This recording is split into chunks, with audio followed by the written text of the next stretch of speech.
पूछा, यही क्वेश्चन पूछा गया, why we are not using the word excretion in place of egestion. तो तुमको कैसे बोलोगे, क्या बोलोगे? सिंस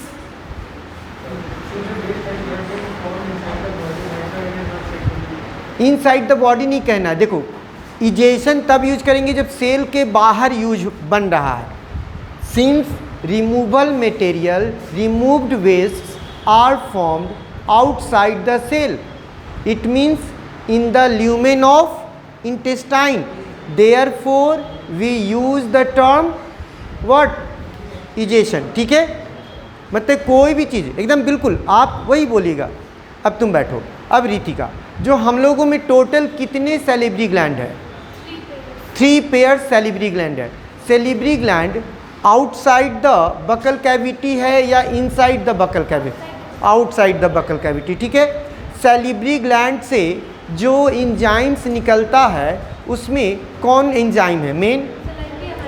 इसको और भी क्या कहते हैं?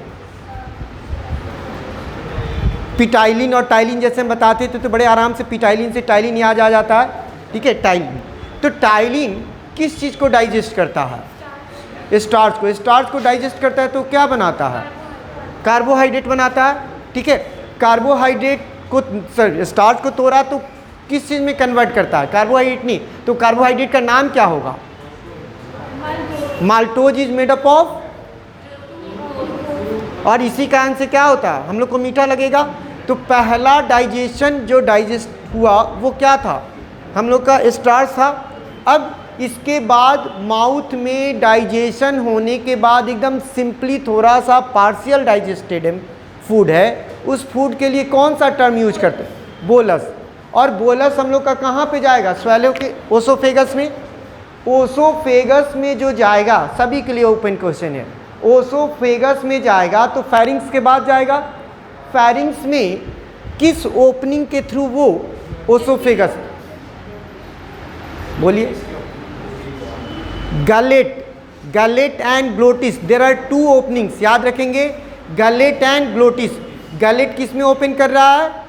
ओसोफेगस में। गलेट किस में ओपन कर रहा है? और ग्लोटिस? फूड। ग्लोटिस किस चीज़ में? ओसोफेगस को तो फूड पाइप बोलते ही हैं। Wind pipe. विंड पाइप को क्या बोलते हैं?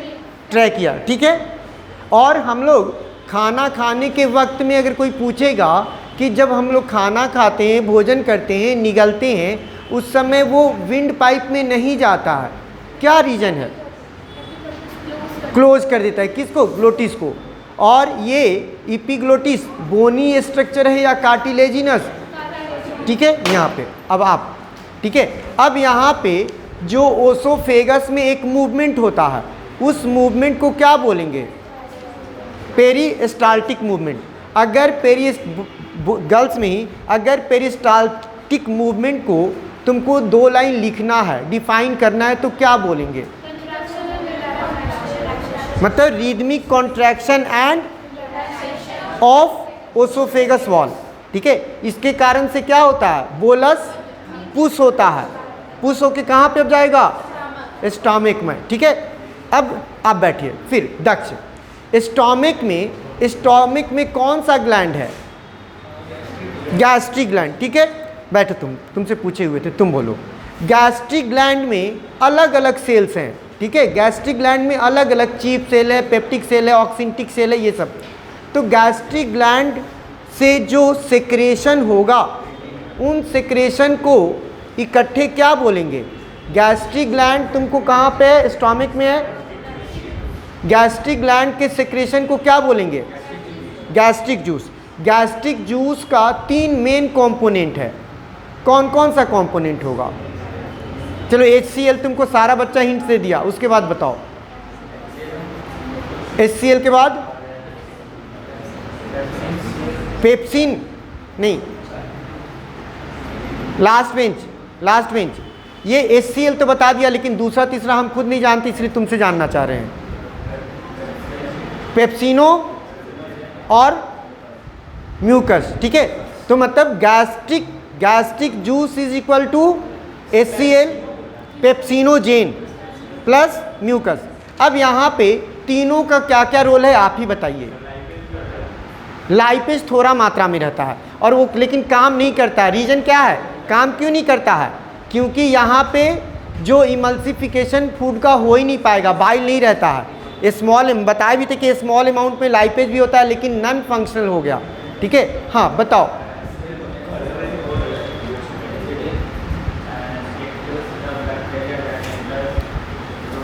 फूड, ठीक है,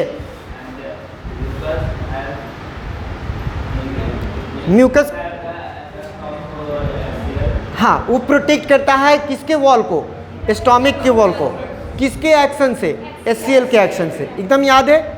और पेप्सिनोजेन अब आया, पेप्सिनोजेन एक्टिव की इनएक्टिव, तो एक्टिव इसको कौन करेगा, HCl करेगा, एक्टिव हो जाएगा पेप्सिन, पेप्सिनोजेन पेप्सिन में कन्वर्ट हो गया। ठीक है, अब ये पेप्सिन में कन्वर्ट हो गया तो अब वो पेप्सिन किस चीज़ के ऊपर एक्शन लेगा, प्रोटीन। और याद रखोगे जितने भी प्रोटीन को डाइजेस्ट करने वाले एंजाइम होगा उसके लिए कॉमनली वर्ड एक यूज करते हैं कॉमन नाउन के रूप में, प्रोटियोलिटिक एंजाइम। ठीक है, प्रोटियोलिटिक, PROTEOLYTIC, प्रोटियोलिटिक एंजाइम। ठीक है, ये हो गया यहाँ पे। अब आप बैठिए, हाँ पेप्टोन और प्रोटियोजेज में तो वो तोड़ता ना है, लेकिन हम कह रहे हैं कि प्रोटीन को आप पूरे से तोड़िए या कम से तोड़िए, लेकिन तोड़ रहे हैं, प्रोटियोलिटिक। अब आप बागिस तुम ही बताओ, जो स्टोमिक में फूड पे एक्शन हुआ था, कुछ फूड पच गया था, अब फूड और पच गया, और अब जो फूड डाइजेस्ट हुआ वो ऑलमोस्ट जेल लाइक स्ट्रक्चर में आ गया है। तो इस जेल लाइक स्ट्रक्चर में आ गया तो इसका क्या नाम दिए, इसका क्या नाम दिए, काइल बोले या काइम बोले या काबिल बोले, काइम बोलेंगे ना, काइम बोलेंगे। अब ये काइम निकल के कहाँ पे जाएगा, डिओडेनम में। अब हम लोग देखते हैं नेक्स्ट में कि फिर आपका अभी भी फूड का फाइनल डाइजेशन नहीं हुआ है। फाइनल डाइजेशन का साइट होता है स्मॉल इंटेस्टाइन। और दक्ष हमको पिछले दिन क्वेश्चन भी पूछा था, मतलब बोला कि सर बता दीजिए इसको, क्वेश्चन नहीं पूछा मतलब बताने के लिए बोला, सक्कस सिंटेरिकस। सक्कस सिंटेरिकस एक वर्ड आएगा तुमको निश्चित तौर पे, ठीक है। नहीं, सक्कस सिंटेरिकस एक्चुअली किसको कहते हैं, ठीक है, आपको कहते क्या है, किसको कह रहे हैं। Succus entericus is a group of enzymes secreted by किसके द्वारा, इंटेस्टाइनल ग्लैंड। मतलब इंटेस्टाइन में जो ग्लैंड्स हैं उन ग्लैंड से बहुत प्रकार के एंजाइम्स सेक्रेट किए जा रहे हैं, और उन एंजाइम्स को इकट्ठे आप क्या बोलते हैं, सक्कस सिंटेरिकस। नहीं, बहुत सारा, मतलब उसमें आपको माल्टेज भी है, सुक्रेज भी है, पेप्टीज भी है, डाईपेप्टिडेज भी है, न्यूक्लियस जो हम लोग देखते हैं, अलग अलग आपको बहुत सारा। तो सक्कस सिंटेरिकस को हम लोग को दिमाग में क्या रखना है, it is a group of enzyme secreted from intestinal gland, ठीक है, इसमें भी कोई दिक्कत नहीं। अब हम लोग देखते हैं कि what is the role of bile. Bile सबसे पहले बनता या सेक्रेट कौन करता है, बाइल बनता लीवर में जमा, बाइल का स्टोरेज और बाइल का सेक्रेशन होगा। तो बाइल क्या एंजाइम है या नहीं, पहला तो क्वेश्चन तुमसे ये होगा। बाइल एंजाइम नहीं है, लेकिन फिर भी बाइल का बड़ा इंपॉर्टेंस है किसके डाइजेशन के लिए, फैट के डाइजेशन के लिए। और बाइल क्या करता है, फैट मॉलिक्यूल को छोटे छोटे पार्ट्स में तोड़ देता है, और तब उसके ऊपर कौन एक्शन करेगा, लाइपेज। लाइपेज का सोर्स क्या रहता है, कहाँ से निकलता होगा लाइपेज, पैंक्रियाज से, पैंक्रियाज से, याद रखेंगे। पैंक्रियाज जो एक याद रखेंगे दो चीज़ को, पैंक्रियाज भी एक ग्लैंड है, वो जो डिओडेनम का लूप आप देखे होंगे उसमें बनाया रहता है। इस ग्लैंड को हम लोग कहते हैं हेट्रोक्राइन ग्लैंड। पैंक्रियाज को क्या, कौन सा ग्लैंड बोलते थे, हेट्रोक्राइन। अगर कोई बोलता है तो इसका क्या मतलब हम लोग निकालते थे, क्या मतलब निकालेंगे, ठीक है। हेट्रोक्राइन ग्लैंड किसको कहेंगे, मतलब कोई भी देखो, हेट्रोक्राइन ग्लैंड अगर हम लोग कहते थे तो ये क्या करें कि ये एक्ट एज एक्ट एज कैसे, इंडोक्राइन भी कर रहा है और एक्सोक्राइन के तौर पे भी। आपको ग्लैंड, सबसे पहले कि ग्लैंड भी आपको बताए थे डिफाइन करने के लिए, ग्लैंड को डिफाइन करने के लिए बताए थे। अगर तुमसे पूछा कोई कि what do you mean by gland, what do you mean by gland पूछेगा ना, तो ग्लैंड्स को कैसे डिफाइन करोगे, ग्लैंड्स कैसे डिफाइन करेंगे? अगर जिसको what do you mean by gland, तो glands can be defined as unicellular या मल्टीसेलुलर स्ट्रक्चर दैट क्या करता है, सेक्रेट पर्टिकुलर केमिकल्स। ऐसे लिखेंगे सबसे पहले कि अगर तुमको एकदम हाथ भी चलाते रहो, बॉडी बोर्ड को भी देखो एकदम बिल्कुल, अगर ग्लैंड्स कोई पूछ रहा है कि what do you mean by gland, चूंकि जो उसको भी ग्लैंड तो पढ़ना है, बहुत सारा ग्लैंड पढ़ना है, तो glands can be described as cellular structure that secrete what, chemical, that secrete chemical. अगर वो केमिकल का सिक्रेशन हार्मोन के रूप में, तब वो इंडोक्राइन होगा, और एंजाइम के रूप में होगा तो एक्सोक्राइन। मतलब सबसे पहले तो ग्लैंड समझे, ग्लैंड तुमको अगर कोई लिखता है, आज एकदम पूरा एकदम जहाँ तक पढ़े एक बार पूरे तक हम लोग आते हैं। Glands can be defined as cellular structure that secrete particular chemical. if the secretion of gland moves या poured किस चीज में पहुंचता है, इन द ब्लड स्ट्रीम।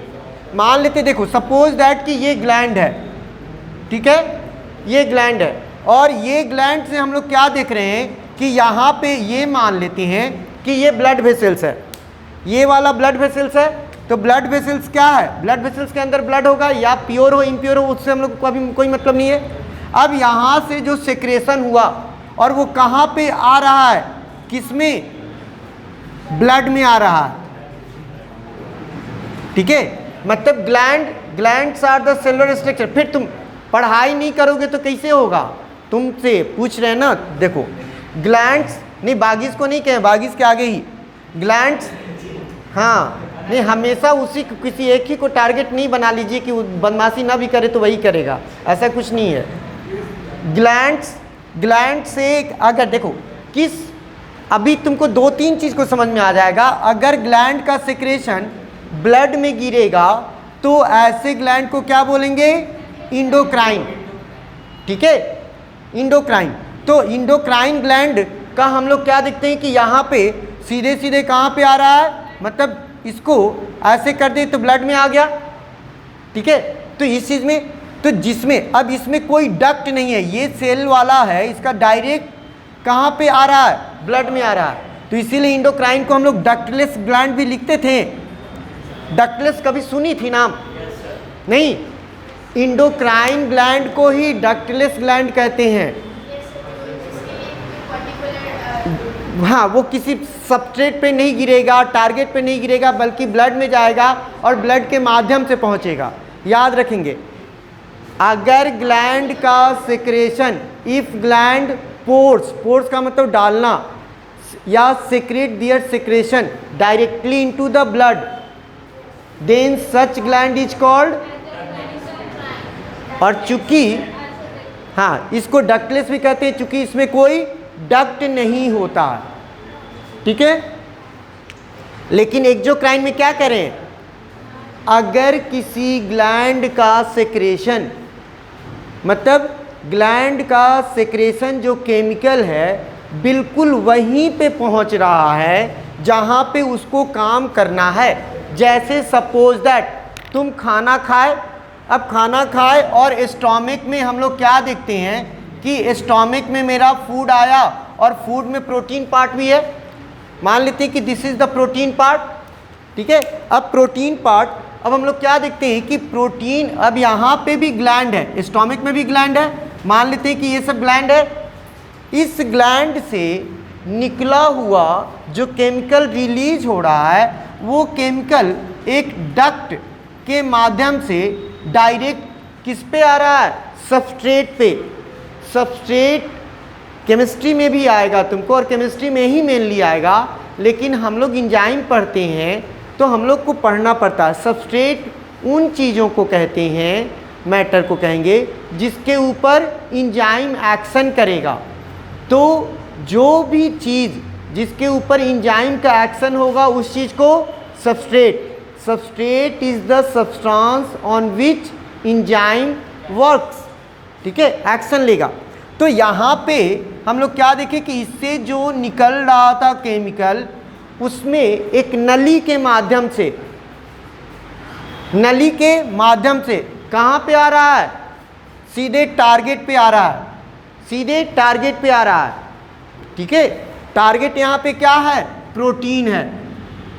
मान ली कि यहाँ पे पेप्सिनोजेन का बात करें, जो पेप्सिन वगैरह जो हम लोग बना, तो पेप्सिन किस पे काम करना है उसको, प्रोटीन पे।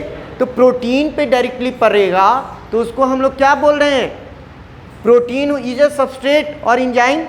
और वो डायरेक्ट कैसे, वहाँ पे एक ट्यूब के माध्यम से ही ना आया।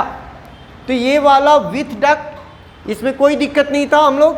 और हम लोग कह रहे थे कि पेंक्रियाज को हम लोग क्या कह रहे थे, हेट्रोक्राइन ग्लैंड। इसका मतलब है पेंक्रियाज का कुछ हिस्सा इंडोक्राइन के तौर पे काम कर रहा है। Pancreas is called heterocrine gland. क्यों? क्योंकि सम पार्ट ऑफ पेंक्रियाज, जिसका नाम भी हम लोग कहते हैं आइसोलेट ऑफ लैंगरहैंस, अगर कभी क्लास में सुने होंगे या मॉड्यूल जो आप लोग का तो लंबा चौड़ा मॉड्यूल उसमें तो होगा ही, ठीक है। आइसोलेट ऑफ लैंगरहैंस, पेंक्रियाज का जो इंडोक्राइन पार्ट होता है उसको कहते हैं आइसोलेट ऑफ लैंगरहैंस। तो वो क्या प्रोड्यूस करता है, हार्मोन। और जो एक्सोक्राइन पार्ट है वो एंजाइम सेक्रेट करता है। कम से कम भरभली सून के दिमाग में जरूर रखिएगा, पेंक्रियाज से 6 एंजाइम निकल रहा है। 6 एंजाइम, 3 एक्टिव है और 3 इनएक्टिव है, एकदम याद रखेंगे। एंजाइम जो पेंक्रियाज से एंजाइम निकल रहा है वो, पहले तो पेंक्रियाज के विषय में भी कंफर्म हो गया कि हेट्रोक्राइन ग्लैंड, ठीक है। ये दोनों में हम लोग को इसका सेक्रेशन हार्मोन, इसका एंजाइम और पेंक्रियाज से दोनों होता है। इंसुलिन तो नाम सुना हुआ है ना, इंसुलिन पेंक्रियाज से ही निकलता है, ठीक है। लाइपेज, न्यूक्लियेज, ये सब तुमको एंजाइम है पेंक्रियाज से ही। खैर इतना तो हम लोग समझ गए कि इतना याद था हम लोग को। अमीबा में अब डाइजेशन जो होता है इंट्रासेलुलर या extra cellular, what type of digestion in the amoeba, amoeba में किस तरह का डाइजेशन, और हम लोगों में एक्स्ट्रा सेलुलर, कोई दिक्कत नहीं। अब हम लोग देखते हैं कि फोटोसिंथेसिस को भी थोड़ा सा समझ ले। फोटोसिंथेसिस एनाबॉलिक प्रोसेस होगा या केटाबॉलिक, एनाबॉलिक, क्योंकि इस केमिकल रिएक्शन में क्या होगा, छोटे छोटे मॉलिक्यूल मिलके कोई चीज़ बनाएंगे, भोजन बनता है, सोलर एनर्जी कन्वर्ट होता है केमिकल एनर्जी में, ये चीज़ हम लोग जानते हैं। अब एक कि फोटोसिंथेसिस करने के लिए कितने चीज़ों का होना जरूरी है,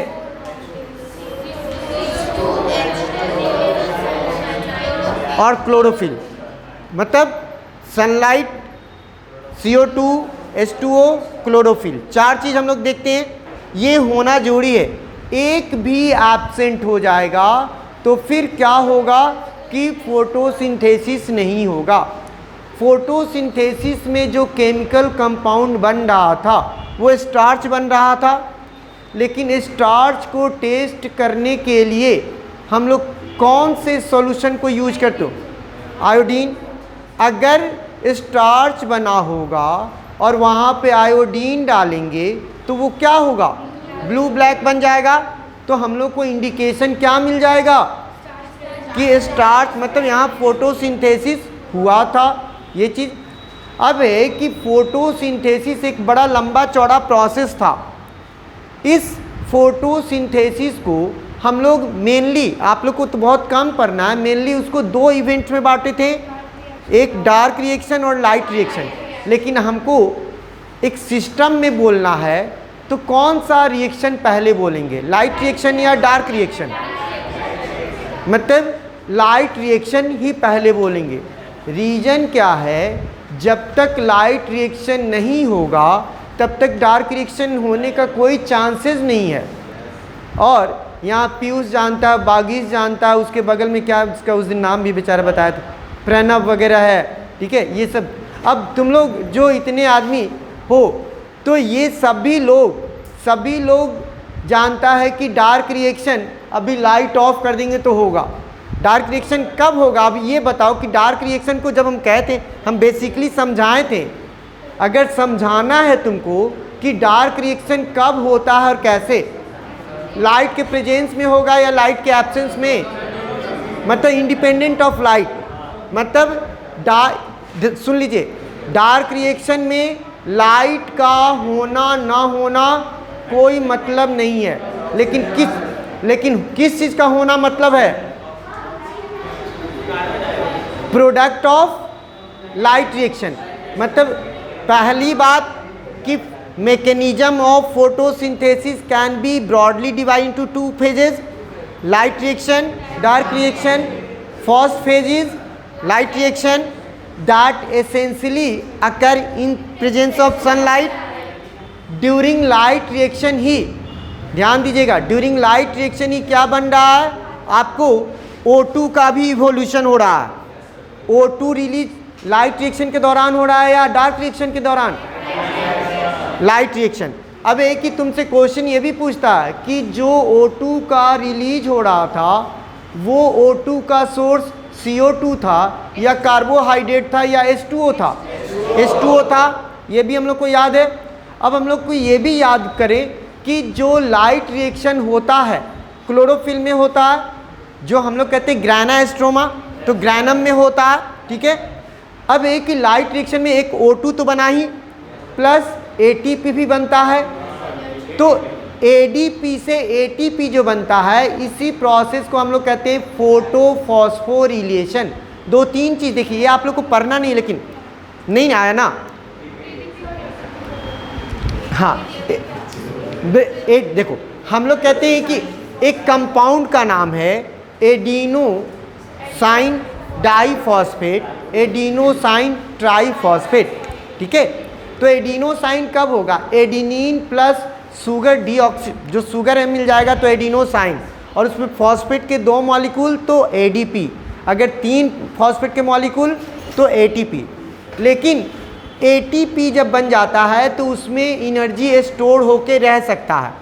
सिंपल सा बात है, अगर तुम हाथ में बालू रखोगे और हाथ बिल्कुल सूखा हुआ है तो बालू धीरे धीरे करके निकल जाएगा ना, जो हम लोग कहते हैं, कुछ तो सटा रह जाएगा कहने के लिए तो बहुत, लेकिन जो बात है कि बालू एक एक करके निकल जाएगा, मतलब। लेकिन जब यही बालू के साथ थोड़ा सा सीमेंट और पानी मिला के थोड़ा सा ऐसे ऐसे करके बना दो तो ये सॉलिड हो जाएगा, और अब वो बालू वाला अब नीचे से गिरेगा? नहीं गिरेगा ना। सिमिलरली जब हम लोग कहते हैं कि जब इसी तरह का इफेक्ट होता है, ATP बन जाता है, तो ATP में एनर्जी स्टोर हो जाता है, और अकॉर्डिंगली उसको तोड़ने के लिए एंजाइम चाहिए ATPase, और जब उसको तोड़ेंगे तब उससे क्या होगा कि एनर्जी रिलीज होगा। तो वो ज़्यादा बात हम लोग नहीं करें इस पर। तो यहाँ पे नहीं, सेल के अंदर ज़रूरत के अनुसार हम लोग कहते हैं कि हम लोग जो रेस्पिरेशन करते हैं ना, तो ATP रिलीज हुआ, तो हम लोगों को अब कोई भी काम करना है तो काम करने के लिए फिर ATP का ऑक्सीडेशन होगा तब वहाँ पे, ठीक है। तो ये यहाँ पे फोटोसिंथेसिस में जो ATP और NADPH2 बना था वो प्रोडक्ट था, और उस प्रोडक्ट की जरूरत डार्क रिएक्शन में। तो ये चीज़ को इतना तो हम लोग को याद रखना है। डार्क रिएक्शन जो तुम्हारा जो स्टार्च जो बनता है डार्क रिएक्शन में, और डार्क रिएक्शन में ही CO2 का फिक्सेशन होता है। CO2 जो रिड्यूस होके स्टार्च जो बना रहा है वो किस में होगा? डार्क। इसीलिए इसको हम लोग कहते हैं बायोसिंथेटिक फेज। डार्क रिएक्शन को बायोसिंथेटिक फेज भी कहते हैं। नहीं, डार्क रिएक्शन में O2 रिलीज नहीं होता है, उस समय O2 रिलीज होता है लाइट रिएक्शन के समय ही। ठीक है, लाइट रिएक्शन क्या चीज, dark biosynthetic phase, bio dark reaction is also called biosynthetic phase. और इस फेज में क्या होगा, CO2 is reduced into carbohydrate. ठीक है, इतना तो याद रखना पड़ेगा, इतना तो याद रखना पड़ेगा। ठीक है, कि CO2 रिड्यूस होगा और क्या बनाया, कार्बोहाइड्रेट। ये और तीन लाइन जो एकदम 100% वही 3 लाइन आपको बोर्ड के एग्जाम में लिख के आना है, उससे ज़्यादा कुछ भी नहीं लिखने आना है। हरे लाइट का कोई भी यूज होता है, नहीं होता। जो पूरे फोटोसिंथेसिस में जो कौन सा 7 रंग है हम लोग का, तो 7 रंग में कौन सा रंग का बहुत इंपॉर्टेंट रोल है, रेड और ब्लू का, याद रखेंगे। रेड और ब्लू का सबसे ज़्यादा इंपॉर्टेंस है। ठीक है, ये समझ गए। अब हम लोग ये चीज़ को जाने थे, तो इसके बाद हम लोग जानते हैं कि रेस्पिरेशन एनाबॉलिक प्रोसेस या केटाबॉलिक प्रोसेस, केटाबॉलिक प्रोसेस। अब एक ही रेस्पिरेशन एक प्रकार का या 2 प्रकार, कौन कौन? अगर तुमसे कोई पूछे कि what is difference between aerobic और एनएरोबिक, तब बताओ, क्या बताओगे? ऐ सुनो, नहीं, जिससे पूछा जा रहा है वो बताएगा। बताओ, एरोबिक और एनएरोबिक में क्या डिफरेंस है?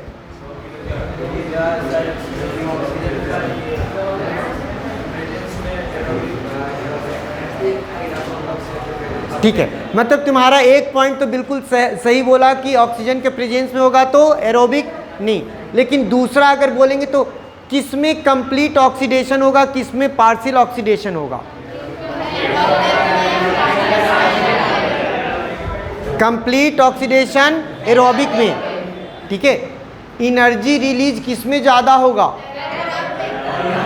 अगर यही प्रश्न हम पूछें किसमें, इथाइल अल्कोहल इथेनॉल का, एनारोबिक में। ठीक है, बैठिए। अब हम लोग कह रहे हैं कि आप ही लोग से जो रेस्पिरेशन पढ़े थे, एक रेस्पिरेशन एरोबिक रेस्पिरेशन की बात करते हैं तो वहाँ पे भी 2 स्टेप है। पहला स्टेप का नाम क्या था, ग्लाइको, और एरोबिक में दूसरा स्टेप क्रेब्स साइकिल। हम लोग बोले थे एरोबिक रेस्पिरेशन का 2 फेज, पहला, दूसरा क्रेब्स साइकिल। ग्लाइकोलाइसिस का क्या मतलब होता है?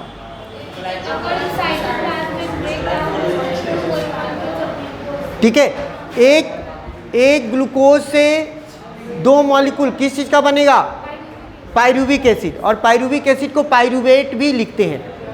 अब ये पाइरुवेट किस ऑर्गेनेल के अंदर जाएगा, माइटोकॉन्ड्रिया के अंदर, और तब वहाँ पे क्रेब्स साइकिल होगा। ठीक है, और ठीक है, क्रेब्स साइकिल, और तब जाके कंप्लीट ऑक्सीडेशन होगा। ये चीज़ को फर्मेंटेशन किसको कहेंगे, anaerobic breakdown of respiratory substrate. ये किसके द्वारा होगा, इसके द्वारा। क्या हम लोगों के बॉडी में या बॉडी सेल में क्या एनारोबिक रेस्पिरेशन कभी होता है? होता है। कब? और इस समय कब होगा? हेवी एक्सरसाइज करेंगे, और हेवी एक्सरसाइज करेंगे तो यहाँ पे जो बनेगा प्रोडक्ट वो क्या बनेगा, और लैक्टिक एसिड के ही जमने के कारण से क्या होगा। ठीक है, अब हम लोग रेस्पिरेशन में हम लोग ब्रीदिंग भी पढ़े थे, जो तुम लोग को पढ़ना भी था। तो ब्रीदिंग एक स्टेप है या 2 स्टेप? ब्रीदिंग में अगर एटमॉस्फेरिक एयर लंग्स के अंदर गया तो क्या नाम देंगे, और फाउल एयर जो बाहर आया तो। ठीक है, अब इसमें इनहेलेशन या इंस्पायरेशन कौन सा एक्टिव प्रोसेस है, और एक्सहेलेशन इनएक्टिव प्रोसेस है, मतलब पैसिव प्रोसेस है, वो बोलेंगे। अब हम लोग देखते हैं कि हम लोग में लंग्स की संख्या कितनी है, एक लेफ्ट एक राइट। ठीक है, लेफ्ट में 2 लोब्स, राइट में 3 लोब्स। अब लंग्स कैसा ऑर्गन था? स्पॉन्ज की तरह, ठीक है। क्या लंग्स में अपने से हार्ट की तरह अपने से कॉन्ट्रैक्ट करने की कैपेसिटी है? नहीं। तो फिर तो आखिर हम लोग जब पढ़ रहे थे, आखिर क्या ऐसा होता था कि एटमॉस्फेयर का एयर बड़े आसानी से लंग्स के अंदर पहुंचता था? तो कैसे, इसमें क्या मेन क्या बात था? अगर हवा अंदर जा रहा है लंग्स के अंदर, तो लंग्स के अंदर जो प्रेशर होता है उसको हम लोग बोलते हैं इंट्रा प्लूरल प्रेशर, ठीक है। इंट्रा प्लूरल प्रेशर ज़्यादा होना चाहिए या कम होना चाहिए? अगर अंदर जा रहा है कम होगा। देखो, एयर का movement high pressure to low pressure. बात को सुनो, तुम लोग बात सुनते ही नहीं हो, उसके बाद तुम लोग से कोई भी क्वेश्चन, ठीक है, बस हो गया, अब जवाब सवाल हम कर रहे हैं, ठीक है। जो आपको इंट्रा प्लूरल प्रेशर के विषय में जब कम होगा तो एटमॉस्फेयर का एयर अंदर की ओर जाएगा, और जब प्रेशर बढ़ेगा तो बाहर की ओर आएगा। और इसके लिए हम लोग बताए थे कौन कौन, एक डायफ्राम था, डायफ्राम से जुड़ा हुआ कौन मसल? फ्रेनिक मसल, और दोनों रिब्स के बीच में मसल। जब डायफ्राम का मसल कॉन्ट्रैक्ट करता है तो डायफ्राम क्या हो जाता है? सीधा हो जाता है, जिसके कारण से एंटेरियर डायरेक्शन में और पोस्टेरियर डायरेक्शन में स्पेस बन जाता है, बढ़ जाता है। और इंटरकोस्टल मसल जब कॉन्ट्रैक्ट करता है तो डॉर्सल साइड पीठ की तरफ और वेंट्रल साइड में स्पेस बनता है। तो चूंकि स्पेस ज़्यादा बन जाता है, इसलिए लंग्स को क्या होता है? फैलने का मौका मिल जाता है। और जैसे ही उसका वॉल्यूम बढ़ता है तो उसके अंदर प्रेशर ऑटोमेटिक कम हो जाएगा, और कम हो जाएगा तो फिर अंदर आएगा। और जैसे ही ये मसल सब रिलैक्स होगा, अपने अपने पोजीशन में जाएगा, तो फिर लंग्स का वॉल्यूम कम हो गया था, ठीक है, और बाहर गया। ये हम लोग रेस्पिरेशन में 2-3 चीज़ और जाने थे, एक्सटर्नल रेस्पिरेशन और इंटरनल रेस्पिरेशन और सेलुलर रेस्पिरेशन। 3 बात होता है, एक्सटर्नल रेस्पिरेशन, इंटरनल रेस्पिरेशन और सेलुलर रेस्पिरेशन। एक्सटर्नल रेस्पिरेशन किस इवेंट को बोले थे? जब एक्सचेंज ऑफ गैसेस कहाँ पे हुआ है? लंग्स में, लंग्स के एल्वियोलाई से निकल के ब्लड में गया तो वहाँ पे। और इंटरनल रेस्पिरेशन जब ब्लड से निकल के सेल के अंदर गया, ठीक है, या सेल से निकल के CO2 ब्लड में आया, तो वो तुम्हारा इंटरनल। और सेलुलर रेस्पिरेशन जब ग्लूकोज का ऑक्सीडेशन हुआ सेल के अंदर, मतलब ग्लाइकोलिसिस भी हुआ और क्रेब्स साइकिल भी हुआ। ये भी हम लोग को याद होगा, ठीक है, इस चीज़ को भी हम लोग को ध्यान था, ठीक है। तो ये हम लोग रेस्पिरेशन। फिर तुम्हारा एक एक्सपेरिमेंट जो दिया हुआ था, जैसे कि हम लोग स्टार्च बनता है तो आयोडीन, लेकिन आप कैसे प्रूव करेंगे कि आपने जो बाहर गैस रिमूव किया वो गैस में CO2 था, ठीक है। अगर लाइम वाटर में एक्सेल आप करेंगे एयर को, तो वो टर्न किधर हो जाएगा? मिल्की। तो ये केमिकल कन्वर्शन जो क्या बताता है कि भाई उसमें CO2 रहा होगा, तभी ऐसा हो सकता है, ठीक है। यहाँ तक हम लोग इसको भी थोड़ा सा कर लिए। इसके बाद हम लोग पढ़े थे, रेस्पिरेशन के बाद एक सर्कुलेटरी सिस्टम को भी पढ़े थे। ह्यूमन हार्ट में कितने चैम्बर? अपर दोनों चैम्बर को एट्रिया और नीचे के दोनों चैम्बर को वेंट्रिकल। हम लोगों का हार्ट, हम लोग में हार्ट 4 चैम्बर का है। बर्ड्स में 4 चैम्बर, क्रोकोडाइल में 4, रेप्टाइल्स में 3। एक्सेप्शन क्रोकोडाइल था, हम 4 निकालें, इसका कोई मतलब नहीं कि 4 ही है। जितने भी फिश हैं, फिश में हार्ट का कितना? फिश में 2 है, और एम्फीबियंस में 3, रेप्टाइल्स में 3, क्रोकोडाइल। फिर से, ठीक है, फिर से, जितने भी फिश हैं उसमें हार्ट का, जितने भी एम्फीबियंस है 3, और रेप्टाइल्स एक्सेप्शन बर्ड्स मैमल्स, याद रहेगा? ठीक है। अब हम लोग भूलेंगे तो आप ये सब चीज़ को याद करना है, लिखते तो हो ही, लेकिन जब तक या बायो में आप क्लास में जब तक नहीं रिपीट करेंगे नहीं होगा याद। बायो एक ऐसा सब्जेक्ट है, मैथमेटिक्स से बहुत अलग है, ठीक है। अब हम लोग ये देखें यहाँ पे हार्ट के विषय में, हम लोगों में हार्ट में लेफ्ट और राइट का सेपरेशन है। There is a complete separation of left and right. Left side में ऑक्सीजनेटेड ब्लड था या राइट साइड में?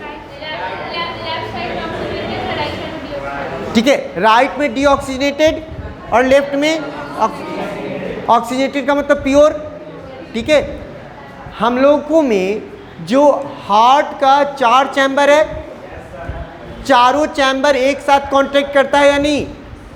नहीं करता है। पहले जब दोनों एट्रिया कॉन्ट्रैक्ट करेगा उस समय रिलैक्स के मोड में कौन रहेगा? वेंट्रिकल, ठीक है। और वेंट्रिकल जब करेगा कॉन्ट्रैक्ट तो एट्रिया, ऐसे चलता है। तो कॉन्ट्रैक्ट होने का प्रोसेस के लिए एक टर्म यूज करते हैं, सिस, और रिलैक्स होता था, ठीक है। हम लोग ये भी जाने थे, हम लोग में आपको ध्यान देना है कि जो ब्लड वेसल्स कोई तुमसे पूछे कि व्हाट इज ब्लड वेसल, तो तुम क्या बोलोगे? ठीक है, जिसके थ्रू होके ब्लड जाएगा। जो मेनली ब्लड वेसल्स को कितने ग्रुप में, कौन कौन? ठीक है, किस में प्योर ब्लड है? कौन सा आर्टरी है जिसमें इम्प्योर है? तो जस्ट अपोजिट। अगर तुमसे पूछा जाएगा आर्टरी के अंदर भी ल्यूमेन है, वेन के अंदर भी ल्यूमेन है, तो किसका ल्यूमेन नैरो है? ठीक है, किसका वॉल फ्लेक्सिबल है?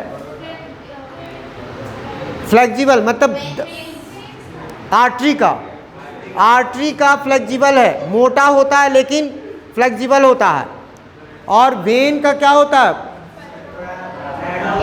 ठीक है, तो ये, और कैपिलरी में सिंगल लेयर रहता है, ये भी बताए थे। और वेन में तुमको वाल्व भी होता है ताकि बैकवर्ड फ्लो नहीं हो सके।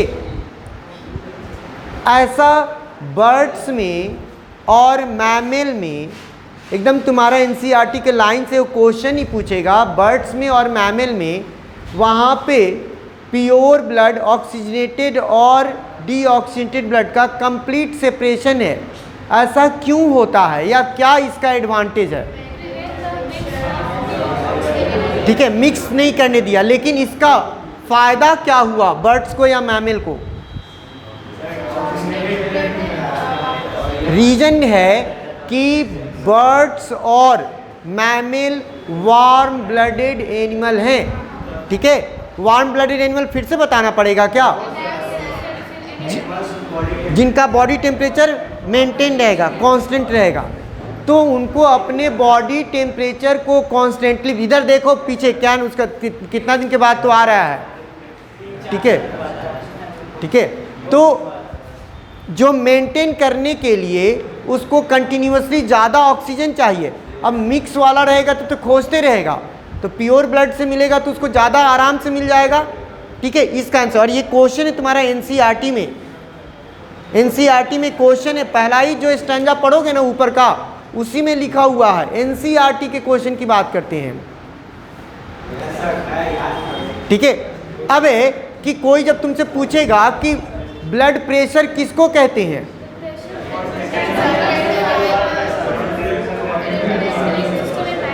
ठीक है, जब वेंट्रिकल सिस्टोल होता है, डायस्टोल होता है, तो ब्लड का जो फ्लो आर्टरीज में हो रहा है उस समय कितना वो प्रेशर क्रिएट करता है, जनरेट करता है, तो उसी चीज़ को हम लोग क्या कहते हैं? Blood pressure. नॉर्मल क्या होता है? 120/80, और 120 वेंट्रिकल सिस्टोल के लिए लिखेंगे या वेंट्रिकल डायस्टोल? सिस्टोल, और नीचे वाला डायस्टोल का, ये भी चीज़ याद रहेगा। लेकिन अगर 140/90 कंटिन्यूसली रहेगा तो हाई ब्लड प्रेशर। हम लोग ये भी जाने थे, कार्डियक अरेस्ट तो सब कुछ बता दिया था, हार्ट फेलियर ऑलमोस्ट सब कुछ बता दिया था, ये सब चीज़ में तो कोई दिक्कत ही नहीं है, ठीक है। और भी देखिए, आपको जो कुछ भी लगता है कि छूटा हुआ पॉइंट है भाई हमको काइंडली बता दीजिए, हम लिख के डिक्टेट करवा देंगे। उसके लिए बहुत ज़्यादा हम आपसे किताब भी नहीं मांगेंगे, हम खुद से कर लेंगे, ठीक है। आपके पास साइड बुक है नहीं, उससे हमको फ़र्क नहीं पड़ता आपको, लेकिन एक चीज़ बताना पड़ेगा कि सर प्लीज़ इसको आप डिक्टेट कर दीजिए, ये आप जरूर सोच लिए। हम तो बताते तो इतना तो लिखा हुआ है, जब सब कुछ आप एक्सरसाइज का सारा क्वेश्चन बनाइए जो बार बार आपको बोल रहे हैं।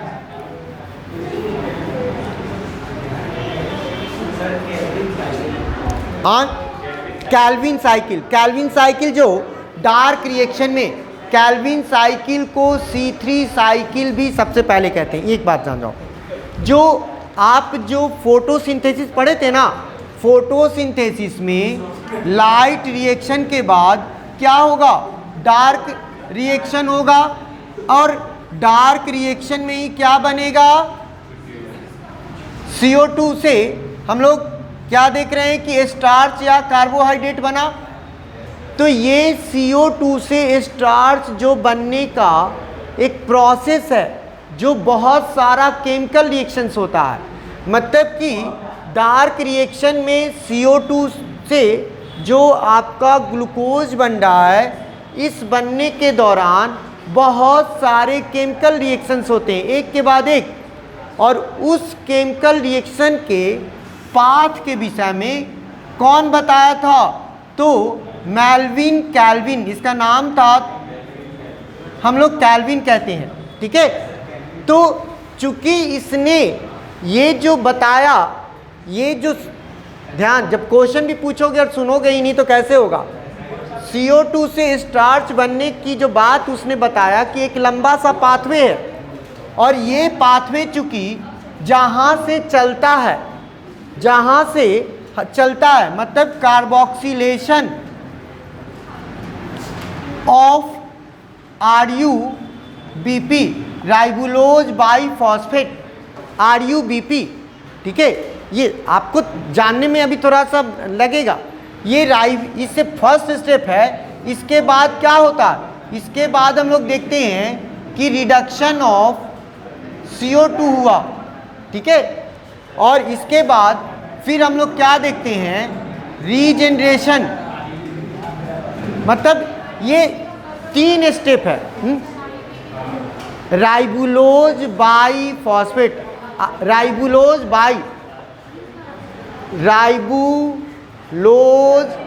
बाइफॉस्फेट, और इसमें कार्बन की संख्या 5 होता है, इसमें कार्बन की संख्या 5 होता है, इसीलिए इसको हम लोग कहते हैं पेंटोज शुगर।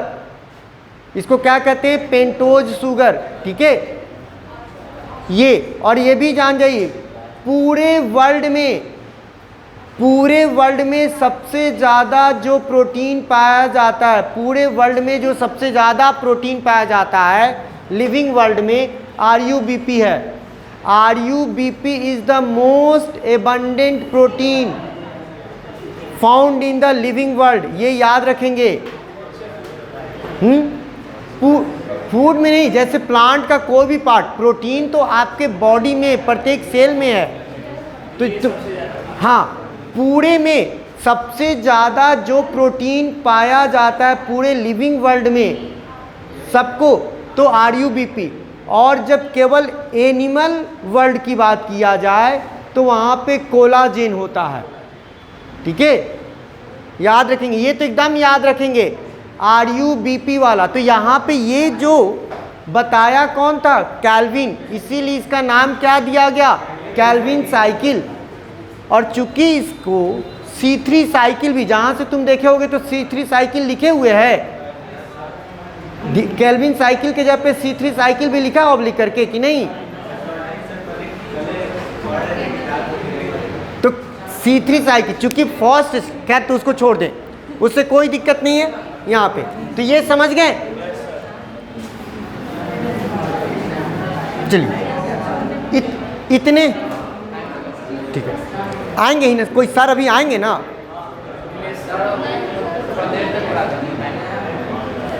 हाँ तो तो तुम लोग फिर क्या करो जब तक हम पूछ ही न रहे हैं। तो पहले तो एक बार पूरा आप लोग रिवीजन जितना तक कर लिए। अब हम लोग कल फिर एक्सक्रीशन, जब भी नेक्स्ट आएगा तो एक्सक्रीशन में जितना बताएं उतना तो याद होगा। एक्सक्रीशन में बताए थे ना, तो सबसे पहले जो भी बताए थे एक्सक्रीशन का डेफिनीशन कौन कौन लोग नहीं दे सकता है, नहीं जानता है। एक्सक्रीशन का डेफिनीशन सब कोई जानते हैं, ठीक है। लास्ट बेंच पे वो तो कल आया नहीं था, तो पर भी जानता होगा। क्या नाम तुम्हारा भूल गए? अनुराग। हाँ अनुराग, एक्सक्रीशन का डेफिनेशन जानते हो? नहीं, आप जानते हैं? तुम नहीं आए थे, तुम भी नहीं आए थे पिछले, कल की बात नहीं, एक्सक्रीशन पढ़ा रहे थे तो नहीं आए थे।